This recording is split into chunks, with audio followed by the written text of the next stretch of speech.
Here we are, Joffre and Darren and Scott, and we're talking about Darren's course on content creation that we're offering here at Kepler Education. And this is a really, really unique class because it's completely different.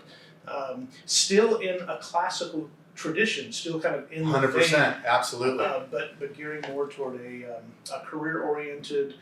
We always talk about this in classical education, that education is not about work or about getting job skills, but there is an element in which as we learn to think well about the world that we live in, that this really translates particularly well into what we're doing here with content creation.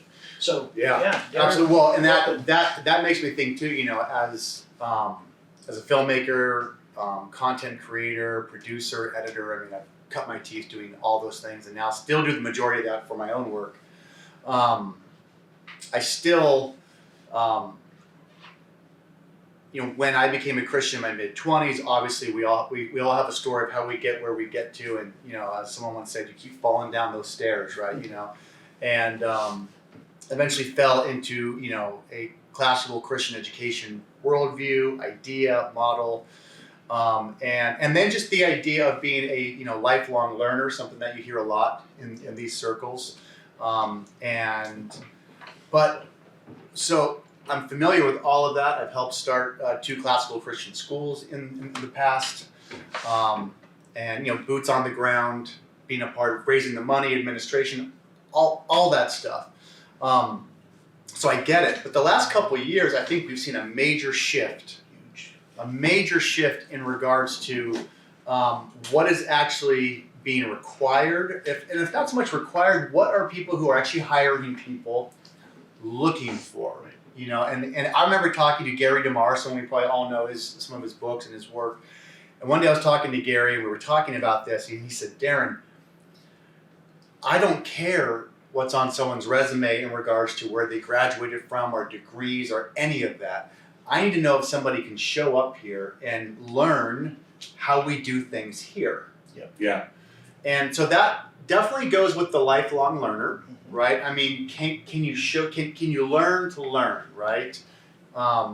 Really, a lifelong learner. I mean, this is our first official lifelong learner course. Okay, right? yeah. It's open for seniors, but also people who are just out of high school. They're thinking about college, and we're going to talk about the certification and everything that this class does a little later on. But you are a lifelong learner. We want to be lifelong learners. And classical education, I think the thing it most prepares you for is, as far as like what you're closest to, is creative work. Right. And so there's this cycle you create through creativity and production. You make creative things, and you're learning as you do that, and it creates a spiral upward. I think it's a great expression of the lifelong learner idea. Well, and for me, I was looking around and I was seeing people who were way more qualified than me to actually teach people how to think about this stuff.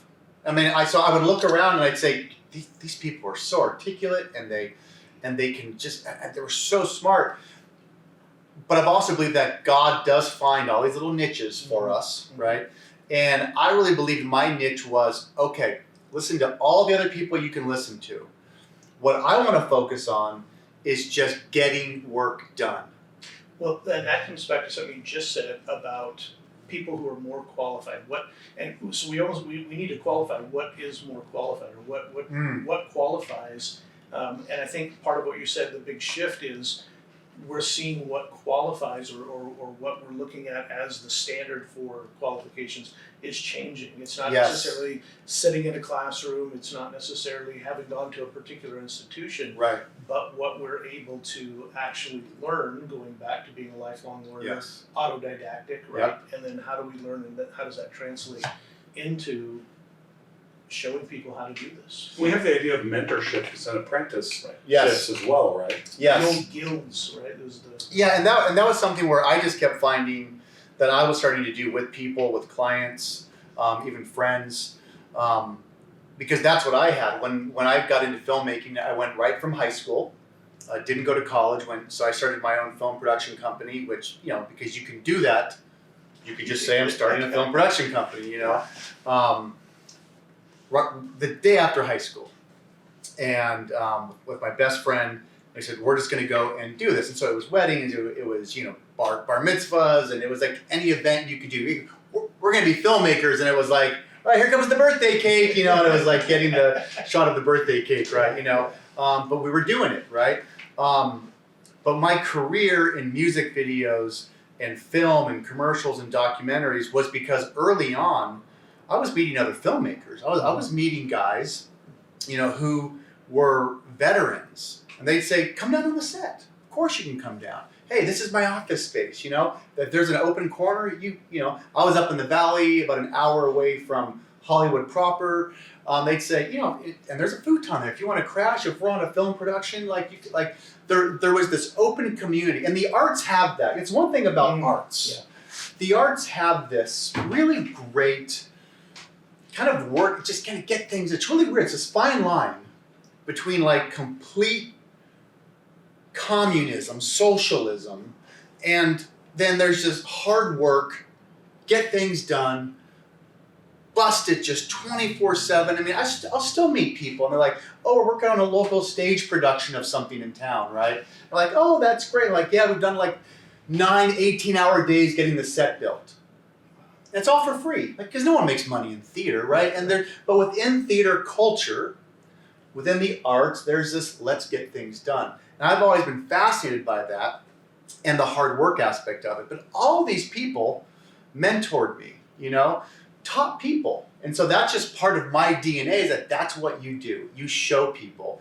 And as the gap got smaller between technology and the consumer, as it shrunk, and it wasn't, how do I get a bunch of expensive cameras to rent over here? And before you know it, it was like Best Buy, Walmart. I can go get everything I need for $1,000, literally.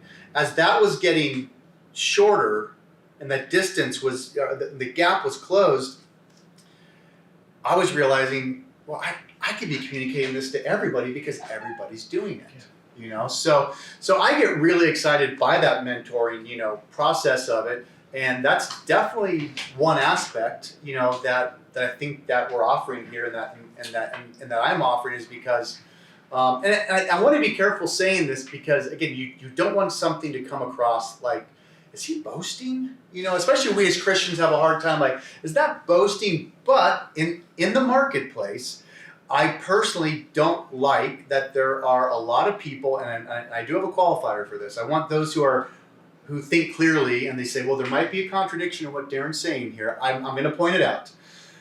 I don't like that there are people supposedly qualified in teaching people about filmmaking and media and content creation who, when I look at what they do, they don't actually do it for a living.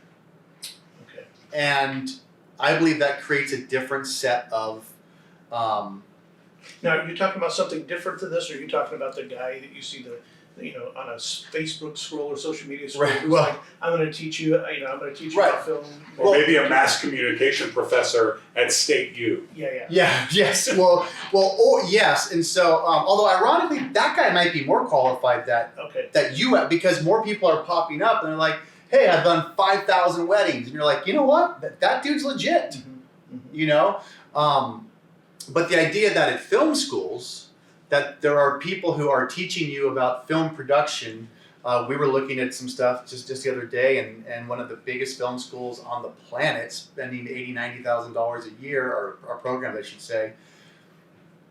The guy that's running it was he won an Academy Award, which is great, looks amazing, for sound mixing. Mm-hmm. He's a sound mixer. Now, he could be phenomenal at teaching everything about film. I don't know. But I just find that odd that the sound mixer, which is over here, is teaching everything about filmmaking at the biggest school. Sure. Now, I understand that you don't have to have been a drug addict to help people get sober. Right? Some of the best counselors I've ever met and seen are people who never had the addiction or the problem. Mm-hmm. So I understand what I'm saying here could have a bit of a... Well, yeah, but this is a problem that it has to be tackled by students in any creative arts, right? Mm. Do I go and get a degree in fine arts and take a bunch of big painting classes? or do I go sit under a master? Do I go through a creative writing program and take all these relatively generic classes, or do I go sit under a master? And often those masters aren't available, right? The only path is to write. That's a great point. That's a great point. And so you have a passion and a desire. People have this, and then when they go to look, and there's no masters, right? But then you look somewhere and you go, hey, there's a program there, and now if it's USC, that's kind of the master, right? Because you'll be able to graduate from there with the assumption that because it says USC, and USC would probably work because what you're ultimately buying when you go to some place like USC, and I think this is valid, is you're buying relationships, connections. If you get into USC, they've got a Rolodex of 100 people to start your career. I think that's awesome. I got nothing against that. I love nepotism across the board. I got nothing against that. Right? Clip that! Because But there's still some distance in a situation like that, right? There's still some distance. Because that's actually part, I think, of the creative arts academic life, gunning for mentors, right? You're competing with all your classmates to get in good with Professor so-and-so. Oh, yeah, that's it. See, since I didn't go, I've never thought about that concept, you know? That's what, but maybe somewhere that's a great point, because I could go deep into all that, and then I have to pull myself back and go, listen, I want people to be the kind of people that learn to develop a skill, and this is why I love filmmaking. It's not for the sake of filmmaking or for the sake of content or the arts or media. What I love about the arts is that if done properly, it trains you in everything. And that's why I like film and media, is because you actually learn every other art. Film is the only art form that embraces every single other art discipline known to man. So it's photography, it's painting, it's light, it's sound, right? It's color theory, it's design, it's texture, it's proportion, script writing, everything, copywriting. How do you get pithy? How do you then cut a trailer for it? So now you're making a haiku version of what it's, all these things are in there. Communication, people. I may be an introvert, now I gotta go talk to an actor. Yes. Right? So I'm learning. So media and film, see, I get chills thinking about that, because that at its core, this is the kind of, maybe you can help me find the words here, but this is the kind of medium or discipline that I believe is going to beat you down everywhere. You can't escape it. You might be strong over here, but weak over here, but you can't do it.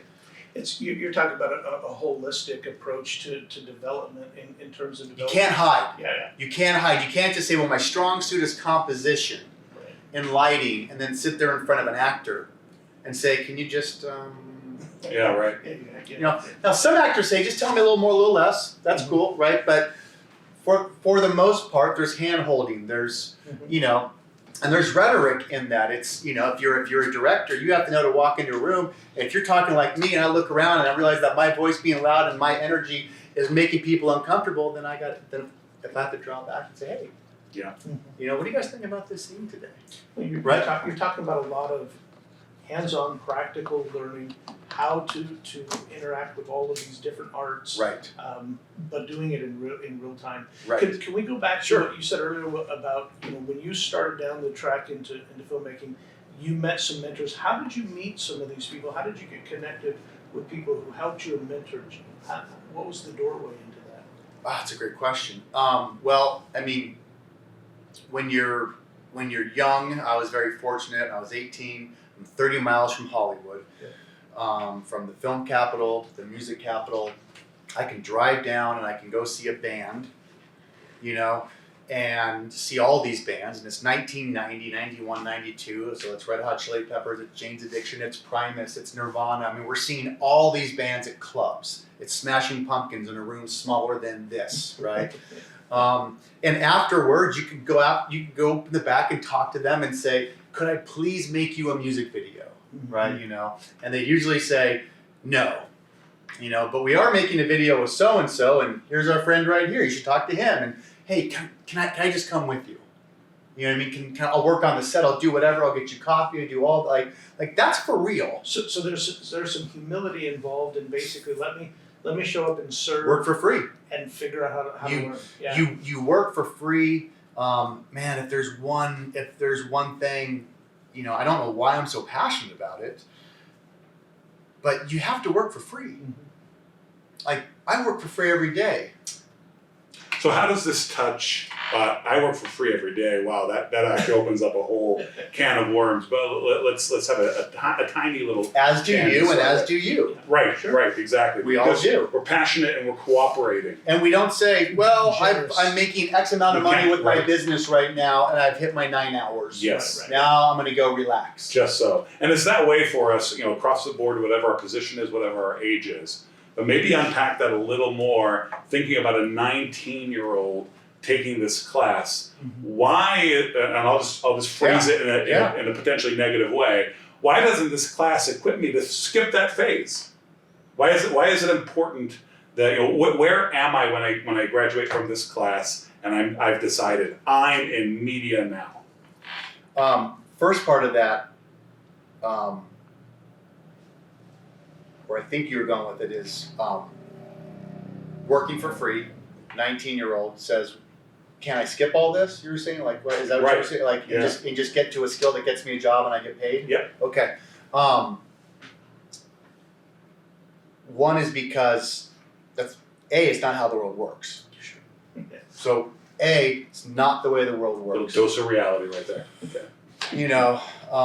I knew a lot of people having the best year of their life 4 months ago. Right? And then COVID hits. Yeah. Right? Something not on the charts on any predictability. Stock market could crash, or there could be this, or the bubble, or the housing. Like, this was like, boom. I saw a lot of people lose their jobs. I saw my own company take a huge hit. And when you take a hit and you lose clients and you lose money, you're now negative. Mm-hmm. But I've been working for free my whole life.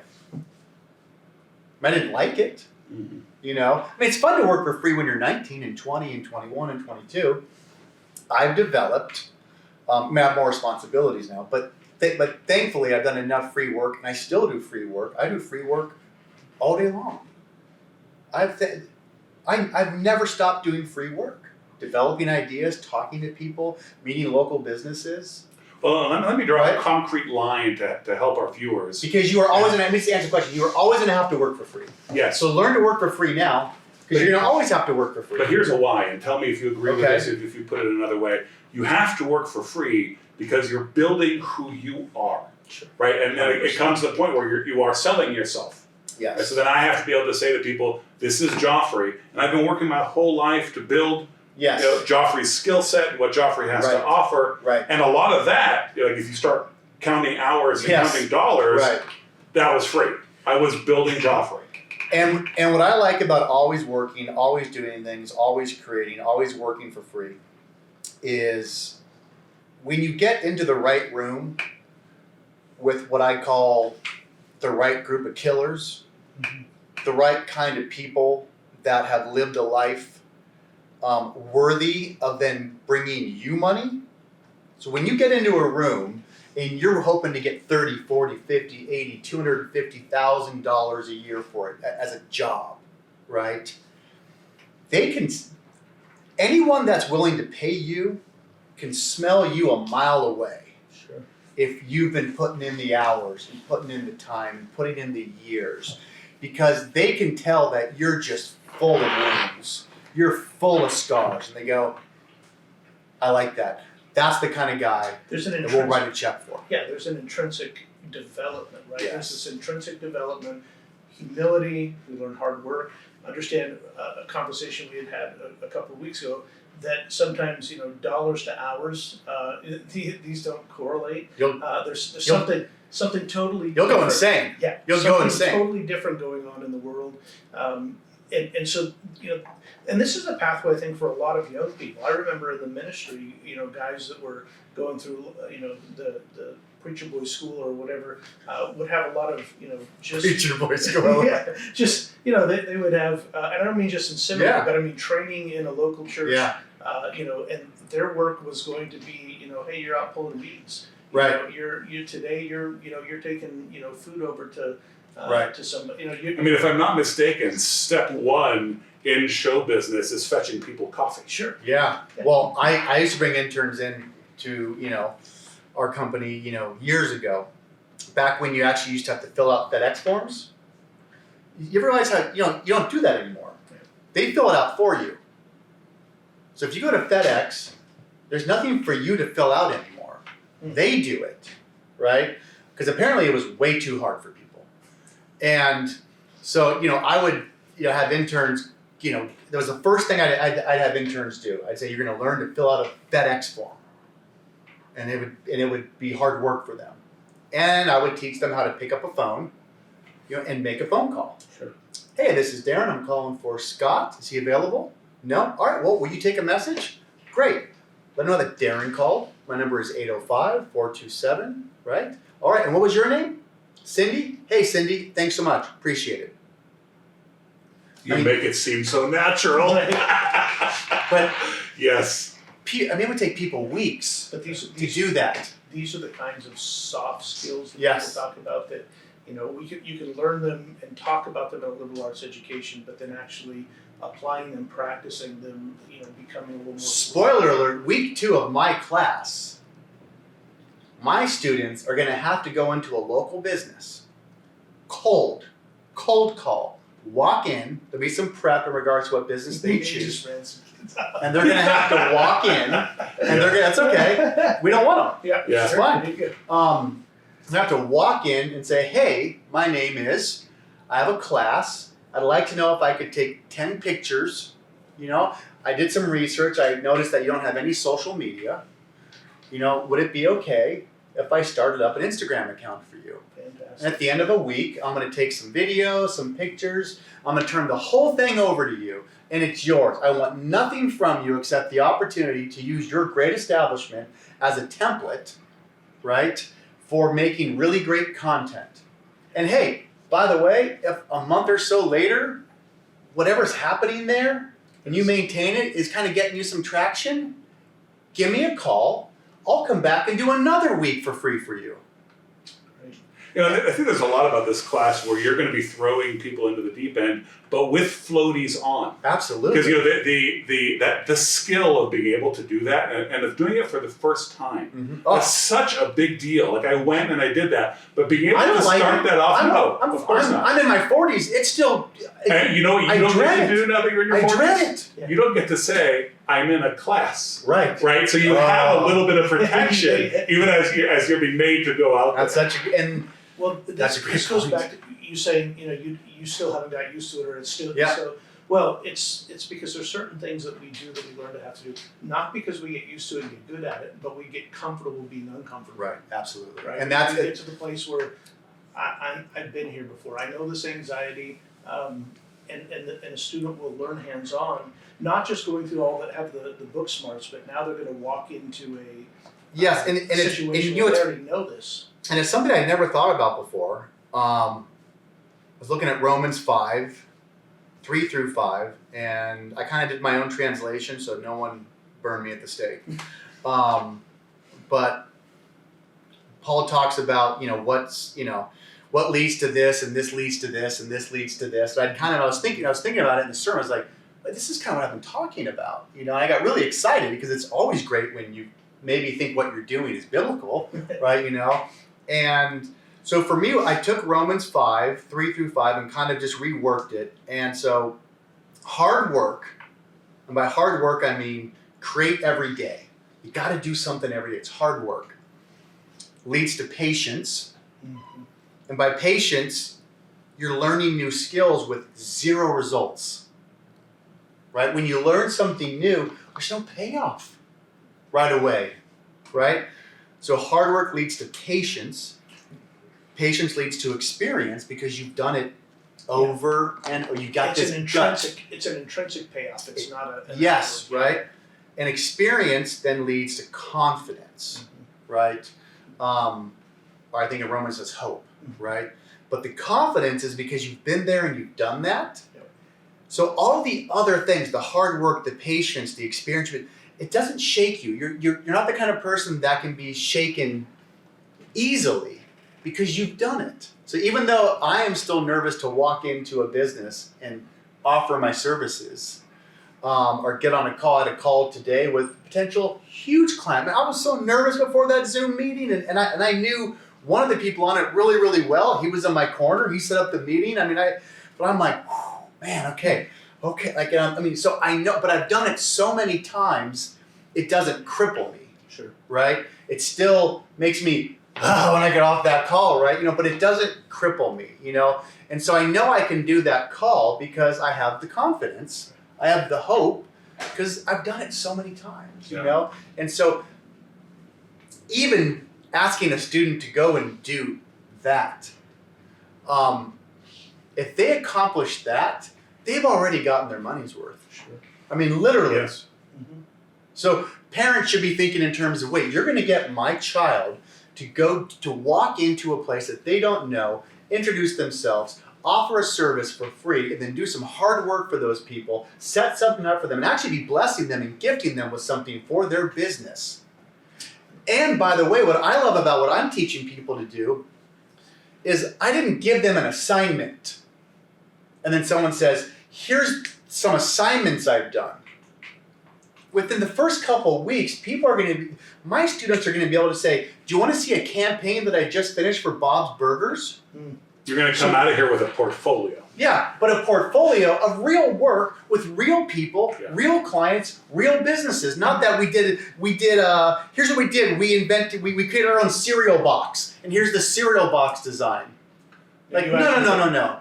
So from your course profile and talking before, you're saying they're going to be doing real work with real high-profile customers, high-profile clients, doing, with work real businesses. Real businesses they can walk away and say, yes, this is because this is an important aspect of it. If I think about, I'm going to major in graphic design. Right. I leave, SCAD or whatever elite school I might have gone to with a thick portfolio. Right. None of it done for a client. All of it geared towards my professors. Right. And by the way, there's nothing better to talk at me. Ultimately, what I'm teaching people is how do you get kicked in the stomach and learn to get kicked in your stomach for the rest of your life. Guys, you come to this class. Yeah. But this actually makes me think of how, Well, hold on, because as soon as your client says, yes, okay, come and work for free, do this thing, build this thing, right? And then 3 posts in, they say, I don't like that post you did. Right. And then, wait a second. What do you mean? Well, I'm doing this for free. What do you mean? No, to look, it's criticism. And now it's criticism. And now you go home. Or you read that email or that text. It's before dinner. And someone just texted you saying, I don't like the work you just did for me. Whether you're getting paid or whether it's free, you get that kick. And you have to go sit at dinner and smile and this is the real world. And not complain, and you're learning this thing that's whatever that is. You know what I don't like about this is that I'm over 40 years old and I'm learning life's lessons right now. I didn't come here for that. Okay. Well, smile at the dinner table after getting that terrible text.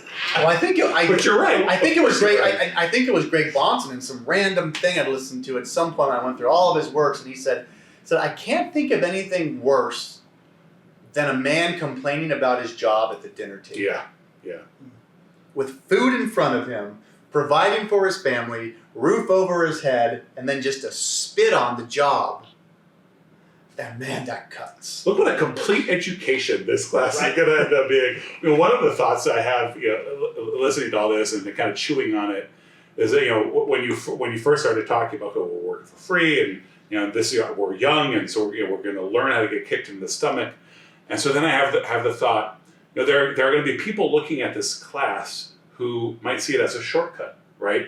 I could go for 4 years to this formal institution, or I could get real world experience and be employed like that. And that's not really what is being offered here is learning skills that will lead to experience. And so the thought that occurred to me as I was listening to you was, there's so many studies about how professionals hit their stride when they're 40 years old. And I think that a big part of the reason that happens is the lack of experience, because we protect ourselves, right? And we play political games, and maybe we're in a corporate structure, but we protect ourselves. What that ends up meaning is we don't. By the time we've gotten kicked in the stomach enough to be useful, we're 40. Right. Well, and that's a great and you're touching on something there, which is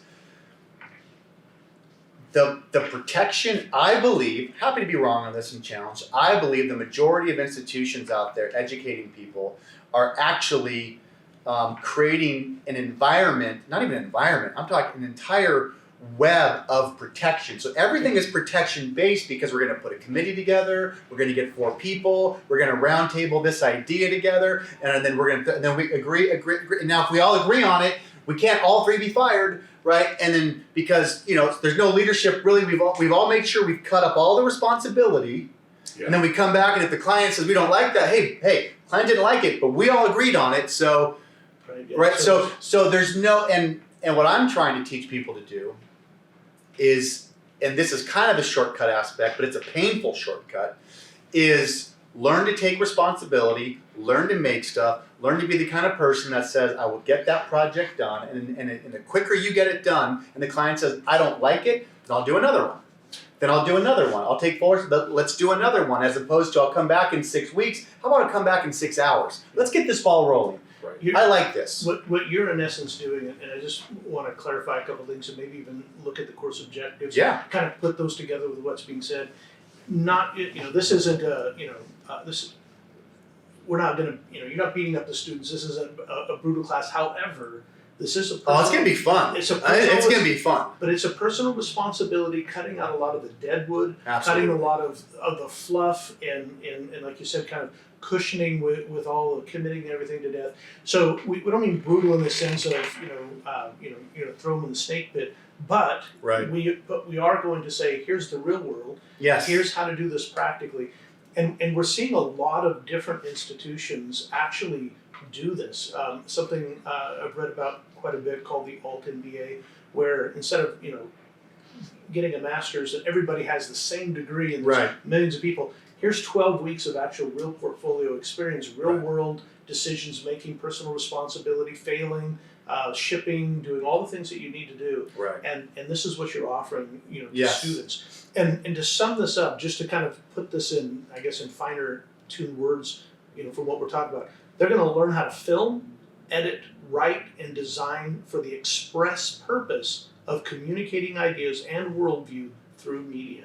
Right. All of this is going to be done in a real world kind of setting. Yes. Real clients, real students, real showing up, here's what I've done, and you saying, that stinks because your client says that stinks. Right. Go redo it. And by the way, real quick, there's not going to be a lot of me even telling people stuff stinks, because this part, I want to touch on this real quick, is because these are some of the things that I think need to get kind of just obliterated in regards to this omniscience people believe they have in regards to how content is going to be received by an audience.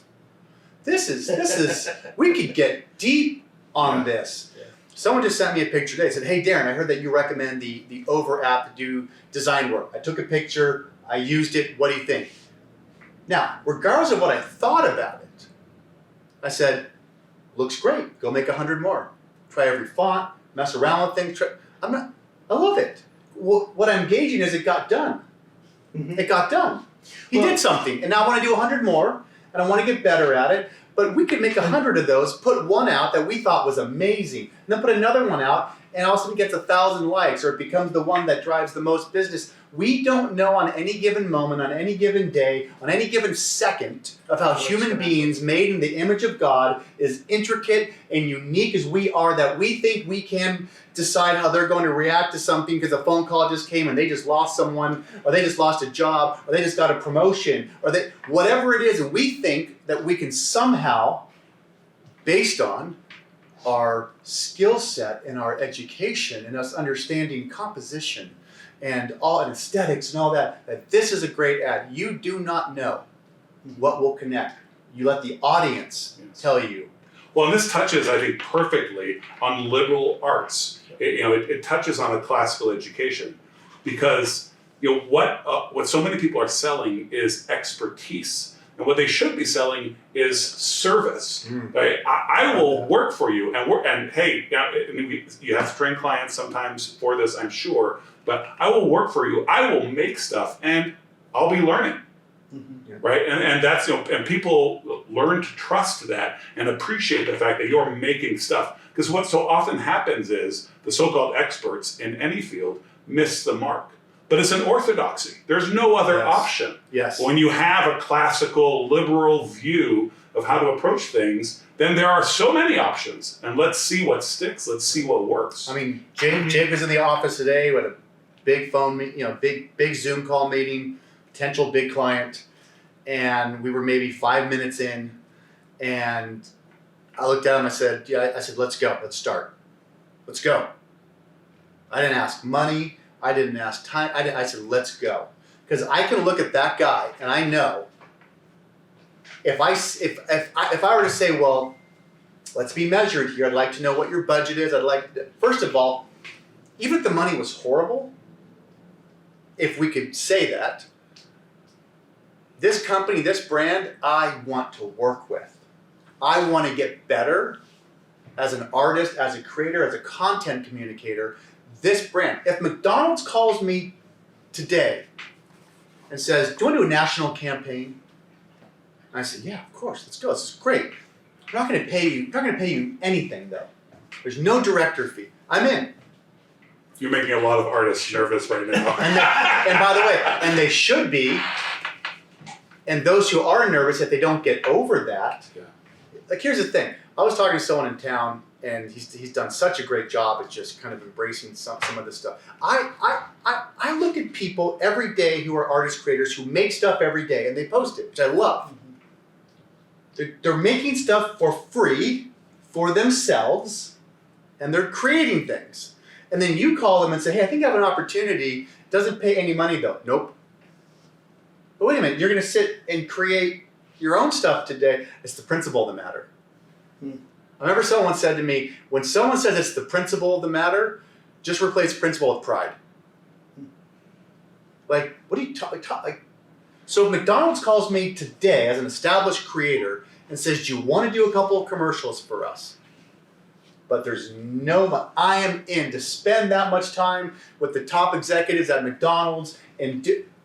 So you're not getting paid in dollars necessarily, but you are getting paid. I'm totally getting paid, and that's a great point. I believe I'm always getting paid. Any big company, whether it's Schweitzer across the state line here or Tesla, they have R&D departments, research and development department. There's no ROI. There's no profit they're looking for. They carve out money and they spend it with the hope of finding something. You're going to do enough things that hopefully you'll come across a good idea. Right. Something that works. That's why I take almost every project that comes my way. Now, there must be projects you say no to.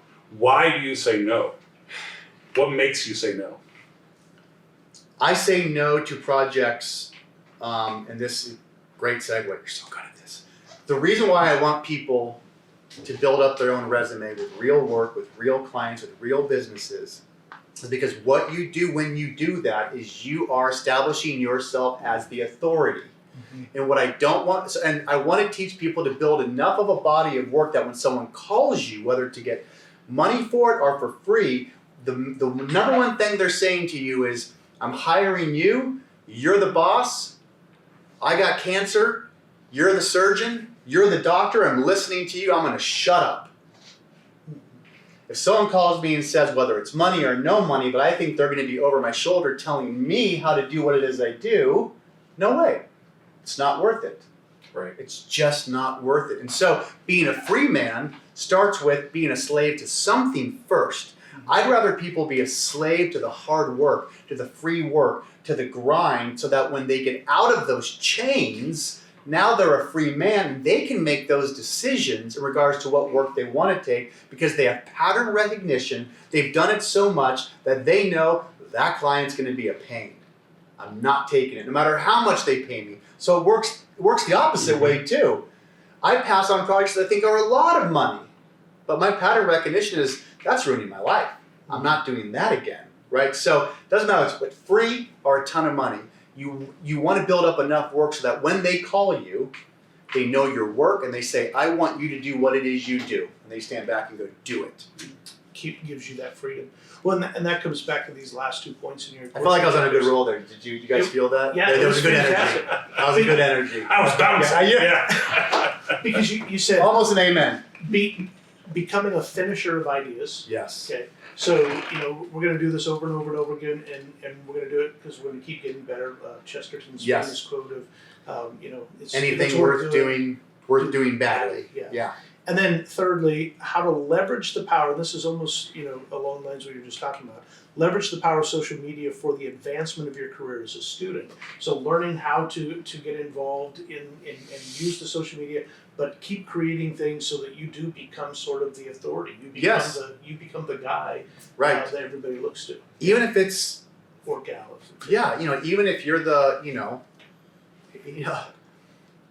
if you would have told somebody 5 years ago that you could have a Pokemon podcast and be making millions, I mean, that'd be a joke, right? But it exists now, right? And somebody found their niche, they did it well, and they did 1,000 podcasts on Pokemon before Pokemon kind of blew back up in the culture. Now every advertiser, every brand wants to put their commercials on that podcast. It didn't happen because someone said, I'm looking to see what the marketplace is, and once it got hot, they jumped in. Someone started doing it, and they did it for years, and they got good at their podcast, and they built their reputation. And with that reputation, people came. Next thing you know, there's 20 million people listening to that podcast, right? So you're giving students really the opportunity to get their foot in the door and get that momentum going so that they can. Right, with them as the brand. Yeah. Right. They are the brand. They're the brand, and it is a grind. Yes. I think of my favorite basketball show for years on NBA TV was 3 Canadians who added an American at some point, but they just grinded. I discovered them 5 years before they made it on TV.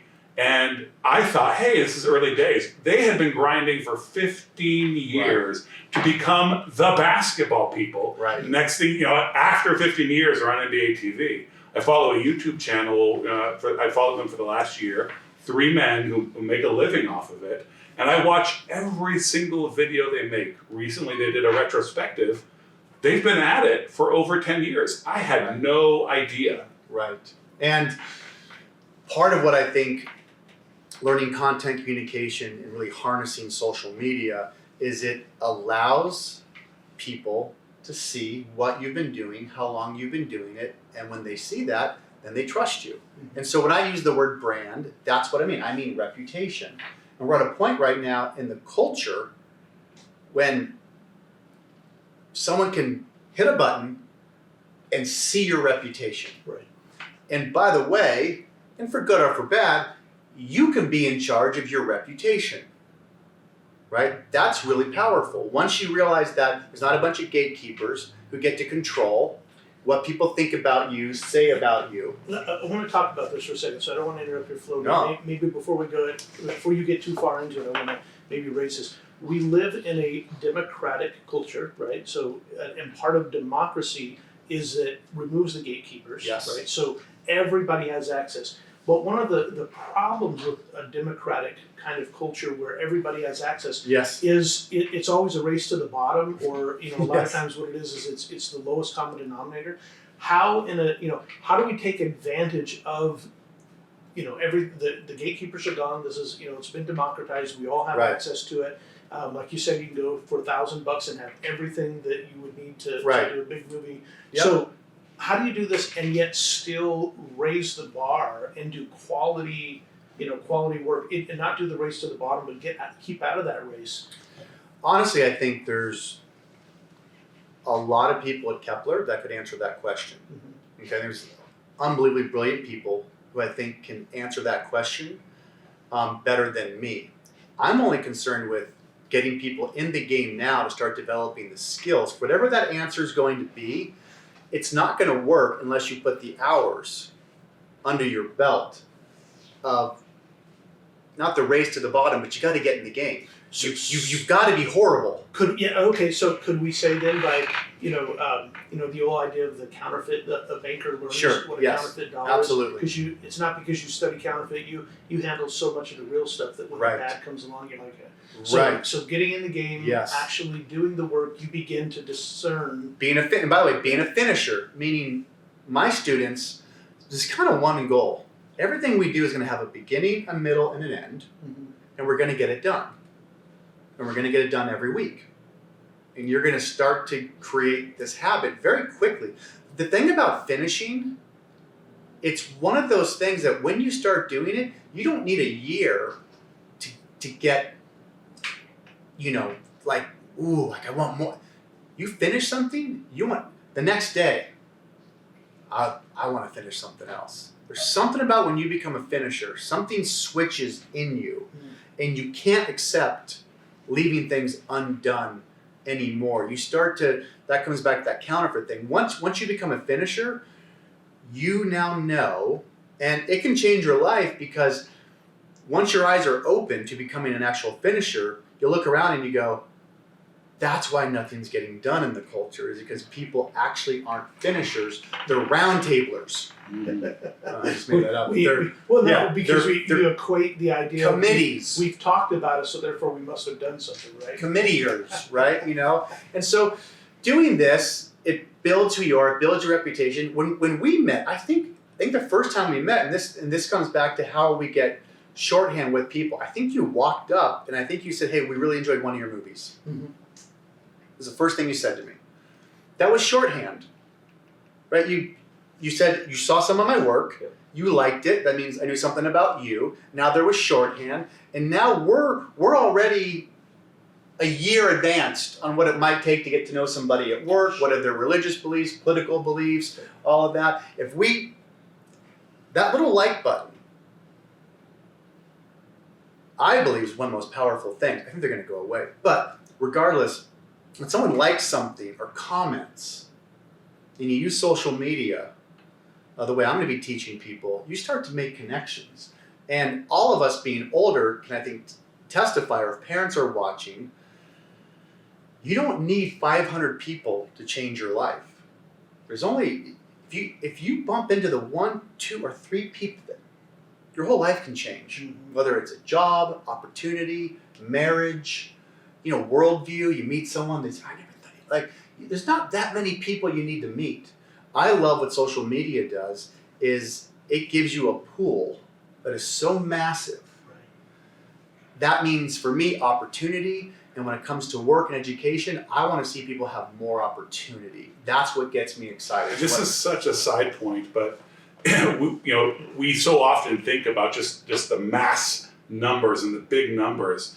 But very often what it takes to achieve that dilutes who you are to the point where those massive numbers aren't actual contacts, aren't actual relationships. That's a great point. You may have 20 people who love what you do, and from that, your life can change. And I've experienced that myself. Absolutely. Even when we met and we talked, and then I go look at your stuff, and you were doing YouTube stuff, how long ago?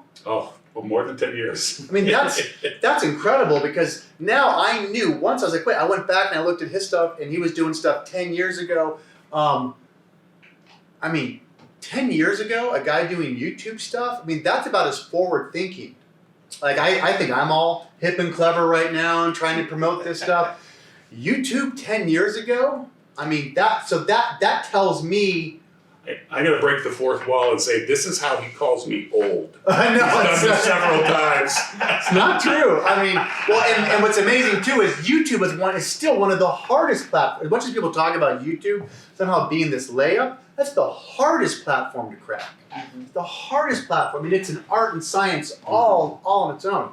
So I want to make sure that if people are thinking about taking this class, I want there to be some butterflies. I want there to be some butterflies. No one's going to get beat up. But going to the gym, I want to see people get stronger and stronger and stronger. And in a lot of ways, that's what I love about doing live teaching, not just recording something and putting it up. I'm going to be sitting there live, talking with my students, being like a trainer would be, how to think about things. Don't worry about this. Someone said this. I made this. My mom said that she showed someone who showed their son and their son thought it was a horrible video. Great. Should I care about that? Not really. I can just, okay, then I guess not. Okay, it just, these are the things. And I'm still a work in progress. So if there's a weird advantage here, I don't know, I thought about it, is I'm still learning this stuff. I'm doing it back to the people who I don't believe are in the institutions who are doing it. They're teaching what they did back in 1990. Right. I was doing it back in 1990, and I can tell you there's very few models from back in 1990 and before then that still hold any water into how you're going to actually potentially make a career out of any of these skills. If someone is not actively teaching, someone's not actively doing what they're teaching right now, I believe they have very, very small amounts of value that they can be offering somebody. Yeah. My students are going to be working on clients that I'm working with. They're going to have opportunities to work with brands that I'm working with right now. And my story on a Wednesday class could be from a meeting I had with my client an hour before, and I can communicate that gets them in the room. Yeah, and I think that's going to be that's going to be a huge value for students, getting that real time and being able to have a connection to these high profile clients Yes. that you work with, and being able to connect on that level. Absolutely. In real time.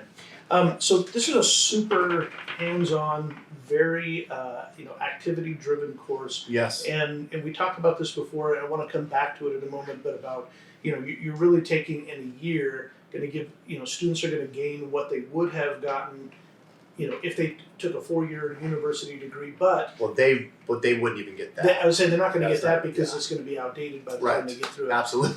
But here's an interesting aspect that when we think of this, a classical Christian education platform, but this is a lot more career oriented, which I think is super relevant in the arts. But there's several text materials, and I wonder if we could just touch a few. Sure, of yeah. These are really interesting, and I'm going to ask you why. You forced me to make sure there were some books. Yeah. Right? So There's gonna be some reading, which is great because I wouldn't have thought to do that. So this was great. But you brought some materials to the table, and so you obviously had some thoughts in mind. Yes. And I thought this is fantastic when I saw the list. But okay, let's start with the Doanecast. Why the Doanecast? Sure. Well, yeah, and I'll make sure I go back and there might be one or two I might have to censor something. But Jake, remind me that we'll go back and put a little warning that I may have said something. But the Doanecast is Tipper Gore. Yeah. Exactly. The Doanecast, because for the last 18 months I've been documenting everything I'm doing as a company, as a brand, as a business on my own podcast. So what I'm experiencing, what I'm doing, process, tips, tricks, insights, worldview, all of that. As of today, we're over 60 podcasts. Okay. So there's a wealth of information. Absolutely. Just This is mentorship in 2020. Yeah. Right. This is Because you can finish my class and then go jump on a podcast or spend a crazy weekend and zip through a bunch of them and have that much more knowledge. We're living in a time. By the way, when we're done, I'm literally going to hit end record right here. I'm going to airdrop it to Jake, and this will be my podcast tomorrow morning. Wow. Yeah. This conversation, Right. because he's got to edit, he's got to do all this stuff. That's a lot of work. I believe the value that we have here also has an immediate use tomorrow morning. Sure. To be promoting, talking about this school, everything we're doing, education, Kepler, my class, I want to make sure it hits tomorrow morning, and then he's going to make it fancy. He'll find clips, he'll do all that, and that's a lot of hard work too. But in the meantime, let's get the ball rolling. So my podcast is another layer of educational tools in regards to what I'm teaching. So you're even just right here is a teaching moment. So this isn't an either or. It's not we either do the editing and polish or Answers the everything. raw. The answer is all the above. It's both. All of the above. Yeah, that's great. Okay, so the next book on here. This is great. Productivity by Doug Wilson. Yep. What's up with that book? Well, I mean, it's just about hard work, and Doug points out a lot of great. I mean, he really gets. I'm a Christian. I think I have a pretty rich and exciting sometimes skinny branch, worldview and theology. I love all that stuff. But even I can forget sometimes how to really ground back in. You know, like I'm a plumber and I'm going in, I'm fixing the plumbing, and someone says, "In what way does this glorify God?" And I kind of go, "Well, I'm just trying to fix the plumbing right now." But if I stop, I can answer it. But I'm so excited about the plumbing. Right. So a book like Productivity, that book is worth it alone because Doug talks about the power of this phone, this phone in our pocket. It's the equivalent of having 10,000 servants, and we're not using them. And so we're so wealthy. But if 9,999 of the servants are out in the back grass smoking, and you're not utilizing it, it's just a waste. And so what I'm doing is taking a lot what Doug talks about and this phone and realizing, wait, there's nothing I can't do right now from an idea standpoint, whether it's imagining it, pitching it, producing it, distributing it right here, right now on these devices. So there is a Christian worldview, thinking Christianly about 100%. doing content creation. 100%. Well, and part of that is that I believe the world's still going to be here tomorrow. Sure. Yeah. Right? And so we think about planting trees. I want to plant everything from ideas to concepts to worldview to things for people to be thinking about. Maybe they haven't thought about, plant seeds, even for ourselves to go back. I think of all this technology as a sketchbook, and sketchbooks are great, right? It doesn't mean it's your Mona Lisa, but I don't know. If I could pick between Da Vinci's sketchbook or owning the Mona Lisa, I'm taking the sketchbook. Yeah. Right? I think Microsoft done. I think he bought it. Yeah, he paid big absolutely. bucks for that. So I think productivity really helps ground this in the sort of the biblical nature of work and hard work and not wasting. So it sounds like you have a very optimistic eschatology. 100%. Yeah. So then why this book, Crisis, Opportunity, and the Christian Future by James Jordan? Yeah, I think, people like to joke about James Jordan, and everyone's got their joke about him. People say he's either onto something, or he's on something. Ha ha ha. I get it. Okay. But I think he's probably the greatest living theologian who's doing theological work. What I love about Jim is he's never been a teacher. He's always been in a think tank environment. And he's always said, I'm in a think tank, guys. I come up with ideas. If you think they're weird and wacky, that's why I'm in a think tank. I didn't put myself as the head of whatever theological I'm a think tank guy. This book, though, this little book, it's tiny. He breaks down what he believes, and I agree, so I'm recommending the book, is that the whole world, and this connects to the book you recommended, the whole world moves from tribes to nations to empires. And when I read it, and he talks about just what then is the opportunity understanding this, where are we, in time? And I think right now we would all agree that America is an empire, and it's crumbling. It's not maybe crumbling in a particular way, but in a particular way, it is crumbling. It's so big, though.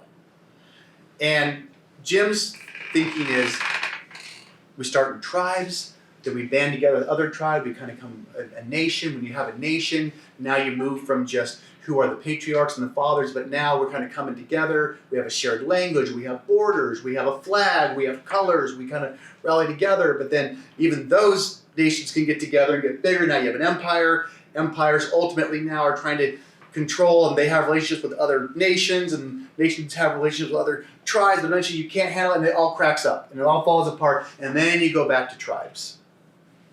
I think America is crumbling right now in a positive way. And so understanding, again, with an optimistic eschatology, that it has to do that, then we get back to tribes. But what I'm going to draw from that is that's not just how the world works, although it is. When you think about tribe, nation, and empire, it helps you from a business standpoint and a personal standpoint to start figuring out where are you in that same picture. Meaning that if you own a little surf store, right, and you're in Costa Mesa, California, you have a little surf store, you're a tribe, you're a little tribe, right? And little tribes come in and they buy stuff from you, right? But you get all your stuff, let's say, from Hurley. Hurley's the nation.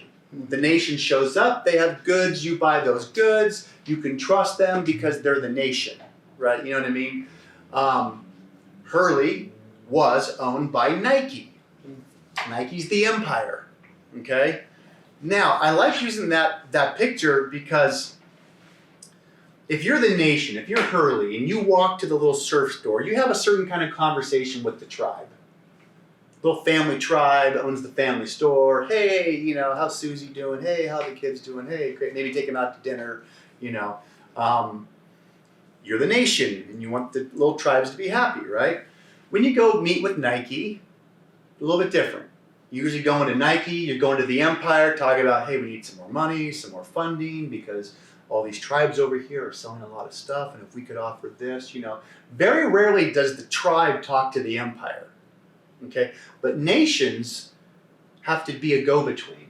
And I think when we're building brands or for an independent contractor, it's good to know, are we the tribe, are we the nation, or are we the empire? Now, you look at a story like Scarface, which hopefully no one's watching as a scene. But when you look at drug dealers, right, when you look at drug dealers, they get some money because they're tribal. They're selling drugs and it's tribal. It's in the streets and they kind of build a little bit of power. And the reason why they die is because they think they're the empire. Mm-hmm. I got $1 million cash in the back, right? We got a bunch of guns. I got thugs working for me. And then it's like taking over the whole world, right? You know, and the government comes in and goes, and takes you out. They can take you out in 1 second.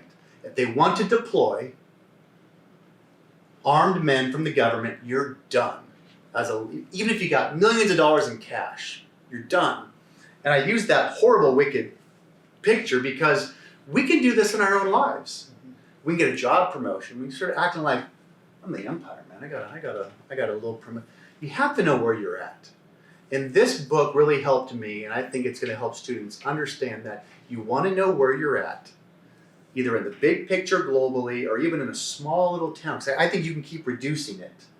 You know, like as you get smaller and smaller, little towns going to have their version of tribes, nations, and empires. So I think it's a great, it's saturated in kind of just biblical thinking about something really big and kind of cosmic. And I'm trying to bring it all the way down into, for the most part, realizing that as you start your journey, as you start your career, you're a tiny little tribe. Don't be acting like you're an empire. That's fantastic. All right, then let's see. Poke the Box by Seth Godin. Yeah, and I'm glad you had recommended that. Well, I think this comes back to tribes. Yeah. Right? So this, this is now going to be someone who Seth is arguably kind of one of the most successful thinkers on brands and marketing, and I'm glad you brought it up because I couldn't think of what to really bring in that I think would have been good on this subject. And that's, to me, he's really kind of doing James Jordan, actually. Well, here's what's really interesting. Because he understands tribes. He does. And what's really interesting to me about Seth is, you're right, he is the guru in the marketing world today. I wouldn't say, Seth is not a Christian by any stretch, Right. I know, but his mentor, the man who trained him, is Zig Ziglar. That's right. He was, so Zig Ziglar, Christian, he's the guy that would walk into a business meeting and start asking people about their spiritual condition. Right. Big Right. I totally forgot about that. That's right. He has, if you read him really carefully, even though he probably wouldn't realize it, Right. much of his worldview Absolutely. about marketing has a Christian undertone, because he's talking about permissive marketing, tribes, about the thing you were talking about earlier. We try things, And we give. He talks about giving. lots of generosity. Right. And when you do that, it has so many benefits, and the more you give for free, the kind of more, which is why I like working for free. You're actually testing the market. When you work for free, side note here, the thing I like about encouraging people to go work for free is you walk into a company that maybe you want to work for. You say, hey, I like to come here and work for you for a week for free. Forget the other scenario I gave. You walk in, you say, hey, there's a publishing company. I'd love to work in publishing one. You say, hey, okay, I'll work for a week for free. Anything you want to do, from coffee, toilets, you name it, okay? Maybe even a month, right? And you go in and you say, and after that month, you let me know if I brought enough value or if you're interested enough, and then maybe hiring me. But at the end of that month, you may decide, I hate this company. I don't want to work for them. You learned something. When you go and work for free, you have the opportunity of being the one that makes that decision ultimately, because you got the intel, you got the inside scoop, you saw how things work. And you know what? There's no guilt because they paid you for that month, and all of a sudden it's like, no, I will work for free so that I can assess if I want to continue working here and being paid. That to me is definitely in there with what Seth talks about. When you can give free, when you can test the market with things, that's another aspect of it. So we've got lots of books here on culture, thinking Christianly about business, lots of hands-on practical kinds of applications to this, and there's a whole bunch of other things we talk about, but maybe Joffre might want to talk about this a little bit too, but let's talk about the certification. To me, this is one of the most, I mean, I wish I was 19. I mean, seriously, I wish I was 19 and, hey, instead of going to college, parents, help me with this. I want to take this course. Well, this is where I want to be. And by the way, this is where I'm so thankful for Kepler, because I have all these ideas, things I've wanted to do. And when we first sat down, I knew what we could do, but you guys are really able to kind of add a layer that I didn't think was even possible, which is, wait, how many hours do you need? How do students get credits? All those, and I was like, oh, this is great. I always thought, and I'm always learning, which is great, that what I do, what I could teach might be just an elective for a kid to, but you guys are able to really educate me, and so why don't you kind of explain that as far as what students are getting from a credit standpoint and a certificate standpoint, and what that means. Yeah. Well, I think one of the most exciting things as we started talking to you was realizing how the way you work and what you want to teach would be life-changing. Yeah. And it jived with our conversations about continuing education. Right. So college is a wonderful thing, very often, right? But right now we are in. I don't know. We're in this situation now. We're talking about the crumbling of an empire into tribes. The empire education is crumbling. Yes. I have been telling my kids for years that we have no expectation that they go to college, and that if they go to college, they need to be very careful, because very often college can be a path to slavery. Yeah, Sure. Absolutely. So here we have a craft that is creative and that is completely work-driven. You can't just fit yourself into a system. You get a piece of paper from one system, you go work in another, and then you can kind of hope to cruise through life. This is the sort of training that will make a man, make a woman. And so we want to have something built that can equip that young man or woman to go out into the world and begin working with a certificate that recognizes this. Something they can take, they can put on their resume, they can take to an employer and say, I did this thing. And anyone that has that certificate can put on whatever they're doing, call Darren Doane. Yeah, right. So this is called, and not just here it is, but call me. And here's all the real world work I did behind the certificate. Right, and you can call them. Yeah, the certificate just is stating, here's the real world work. It's not like you just said, where let's go for 4 years, you have a piece of paper. What does that mean? Now you can go try to work for somebody and figure out what you're going to do. And they're going to have, they're going to have an entire Vimeo page that we're going to set up for them with all their work. Yeah. Every video they've made. Hey, hit this link. Nice. Hit this link and So see everything real they've work done. attached to the certificate. I think a good way for us to close this conversation would be that you just said one of the things behind this certificate is, hey, call Darren Doane. Right? So Absolutely. Kepler is putting their imprimatur on it. Darren Doane is putting his imprimatur on it. So maybe just we've been exploring who Darren Doane is, Right. and of course you introduced yourself at the beginning, but why does that matter? And this is the time to toot your horn. Yeah. Why is it a big deal that Darren Doane's name is on this? I've come to find out that I'm one of the most prolific music video directors of all time. I didn't know that at a certain time because I was just grinding away, So the average music video director at the highest caliber might get 100, 200 videos in their career, which is amazing, I'm over I stopped counting at 500, and that was years ago, And it's not just, and there'd be nothing wrong with that if I had done 500 plus music videos for bands you've never heard about. But part of branding and making people trust you is that I work with the biggest artists on the planet, So if that means something, now, could you talk about? I think it does. I know sometimes people may think like, well, you're just name dropping, but I think it means something because if you're a big brand, you really have access to a lot of opportunities. Right. And why are they choosing you? You're working with these big brands. So can you talk about some of those? I mean, in the music video world, and it goes beyond music videos, it's doing partnerships with these bands and entertainers, and not just doing music videos, but developing entertainment, divisions for them and for their brands and live concerts and all that stuff. So from a music video standpoint and working with people, and not just onesies and twosies, but 5, 10, 15-year relationships with, people like the Zac Brown Band, probably one of the biggest country bands of all time. And Zac's a little different. I mean, it'd be cool if I said Brad Paisley. That'd be amazing too. I would love to work with Brad Paisley. I work with the Zac Brown Band.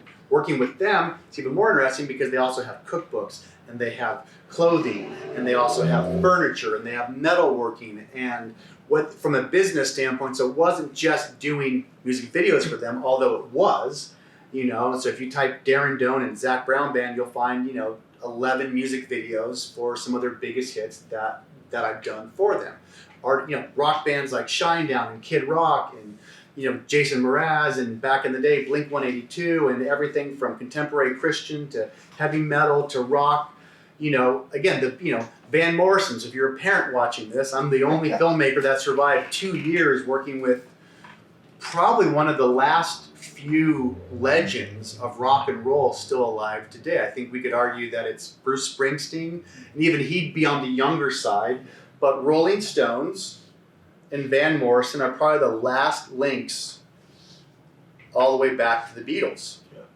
And Chuck Berry in that world. And so having spent time with a legend like Van Morrison, being his filmmaker and making a feature film, for 2 years, having done this now for 30 years, worked with the biggest bands and brands. So Nike, Hurley, Toyota, JBL. These are billion-dollar brands, and have other people worked with those brands too? Of course, in one sense, in my world, there's hundreds of people that have, but they're not willing to teach you. Sure. Right? I am, and I'm currently still doing that. So this is what I do. I'm still working with. You're a working teacher. I'm a working teacher. In the Air Force, when a pilot wasn't good enough really to fly, yes. or they got a little, we put them they in became class. a teacher. And that's sort of why I always sort of was like, I'll never teach, right? But you're not that. You're an active working teacher. Yeah, and I'm at the top of my game. So it's really interesting that from a career standpoint, and then now really embracing what I think is a whole new world with how we're communicating. I've got this sort of veteran status, right? But I've got the young buck, new kid on the block in one sense at the same time, because it's a new day and how we're communicating. The skills I had from 1990, which were predicated on the skills that go back to 1910, I believe are irrelevant in 2020. And so I'm developing those skills now. What does it mean? And what's the difference between creating content, for TikTok versus Instagram, Facebook, or LinkedIn? And by the way, if you're 16 and up, we're gonna start building your LinkedIn profile on day one of my teaching, because you are now going to a platform that I believe is safe for people to be on, to be communicating and building who you are and building relationships on day one. But what does it mean to make content? How do you write on LinkedIn? How do you communicate these things? All of that, it's a new day. And so I'm taking all of that. I'm still working with amazing brands, and my students are going to have access to that. And so in one sense, it's that, but it's also learning this new craft that's right in front of us. So you're really connecting. And again, back to what we were saying earlier, it means something because, and you guys are so good at articulating some of these things. Lately I've been saying, if not this, then what? Okay? So usually I say it with marketing, okay, if not social media, then what? Just tell me how else you're going to reach the whole world, right? if not me, then who? Mm-hmm. And as soon as you say, well, I'm going to have this person, you have to throw down credentials. Sure. You have to throw down credentials. And I'm willing to throw down my credentials and say there's not a person on the planet that can match my credentials who's willing to teach you or your kids. I'm willing to throw it down and say, bring it, show me. If you can find me, I'll pay for it. And that's a fabulous point, because that is Kepler certification, whether it is in our teacher certification, whether it's in certification like this. It's not about going to the gatekeepers and saying, hey, do we qualify to give, you're going to credit us. Right. We're saying, here's the professional. Yes. Here's somebody who is a working teacher. We're certifying, we're connecting with you. And we do that in every aspect of Kepler, in terms of we're connecting high school students with college professors who are actively teaching, in those fields. You're connecting now with students who are working in this field. And that's the certification. And I have access to the best people on the planet right now who are the biggest players in all things. I'm not saying their names yet, because I'm not selling what I do based on them, but I'm bringing in heavy hitters to come and talk to our students as well. You know what I mean? I just don't want to, again, I'm not here to market based off of other people or on their backs. So I'm calling people who have created billion-dollar brands, who are some of the biggest influencers and creators on the planet right now. And that matters because the brands that trust me, the brands or bands that trust me, it matters because these are people who influence culture, right? If you're an artist and you play in front of 20,000 people a night, you are influencing culture. The insights that I have from that and those who trust me to help them build what it is they do to reach people, that's what qualifies me to say, I know a little bit about this, and I think I can pass that on. And I think if people can just take some of this, they're going to be much better and more valuable either in the workplace that they're in right now as they advance or as they start their career. And influencing culture takes skills. If you want to be the best basketball player in the world, sure, there's natural talent, but you will not be the best unless you're working harder than everyone else. Right. And that's what's happening here, is that we're learning the tools to know how to work and work well. Maybe we could close this time by talking about the structure of the class. So we have 2 semester divisions. How does that work? Yeah, so students can take the whole year class, or they can take just the first semester. If they're wanting to jump in just at the beginning, they can take 1 semester, kind of get their feet wet. Obviously, in a semester, they're going to be doing a lot of work, and that's going to be a phenomenal course. But if they take the entire year, so if they take, we've got it broken on the platform into 2 different content creation 1 and content creation 2. Part of that is because of how our platform works. But if they sign up for both of those, if they take 1, it's $2,500. If they take both of those, it's $5,000. So or $4,000. $4,000, yeah. So they're getting a $1,000 break, and they'll get 3 high school credits if that would make a difference, or and a certification that would be equivalent, and more so than a 4-year degree at a college university. The value here isn't even in question. I mean, there's no way to put a 100%. And just to reiterate, you can just sign up for them all now, Yep. or you can register for that first semester, realize that, hey, this is everything that was promised and more. Yep. I'm going to register for the second semester. You do that later on, hey, no problem. You still get that certificate taking both semesters. Absolutely. The only thing they can't do is that they can't come in the second semester and say, my friend has been talking about this. Yeah. I want in now. Get in on that first You've semester. got to get in on the first semester, Yeah. Otherwise, Call now. Right. Call now. It is. And we'll give you, Number flashing below on the screen. Exactly, right here. Yeah. We'll give our editor Cooper, right here, who did not Cooper, get right here. a name Right mention. here, Cooper. Right here. Just put something right here. Act now. Buy now. On I the really next hope 5 minutes, and you get a free gift. Exactly. There's more. There is more. So, So, well, this is great. Anything else you guys want to go over, or do we feel pretty good that we've given people a ton of info? I think this has been fabulous. Yeah. And there's this line here that I just want to read that I thought was and there's so many lines here, but resting on a distinctly Christian worldview, hard work, truth, and actually finished projects every single day, Darren believes social media is more than a means for the vain and empty narcissism often displayed on social media.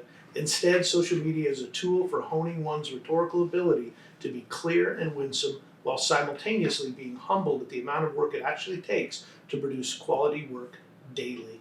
And the reason I love that, St. Augustine said that every Christian needs to be wise and eloquent. And what I'm hearing in this is, from a Christian worldview, students are going to learn to be wise and eloquent, to influence culture, to work hard, and they're going to learn not that vanity that a lot of parents are afraid of in social media, Right. but we're going to learn the humility, and we're going to learn what it actually takes to work in this environment. Yeah, I think the first time I started really communicating that clearly is when we started talking about it, because I'm well aware of all the things people will bring up, all the objections to social media. Big lips and duck lips. Oh yeah, no, I mean, and there's plenty of weird, I get it, but I find that when you are trying to use all of this as a tool, it's unbelievably humbling, because you really do have access to the entire world to communicate things, to say things, and sometimes you say things stupid, sometimes you say things without a word. You look at the post, and I did that today. I do it almost every other day, where I'm like, I'm pretty sure there were 2 other words in there, and the sentence I wrote makes no sense. And it's funny, that is actually one of the things I'm going to be teaching my students, is to post with words missing. And sit there for 20 minutes. And just look at it, knowing there's a mistake. Work on that pride. Right, and just try it, and then go in there and edit and change it and make it, because it really humbles you. And when you start communicating, or you're filming yourself, or you're doing things, or I don't like the way I look, or I think good. Now let's just get to using this as a tool to advance the kingdom. Let's get over ourselves, and the sooner we can do that, the quicker we can get to be doing the business of truly taking dominion and expanding God's kingdom. Amen and amen. Amen. Yeah. Good stuff? Yeah, All Darren. right. Thank you. Thank you. It's a great one. Hit stop right here. And hope you enjoyed the Doanecast. Sneak peek. Kepler, Darren Doane. Learn it.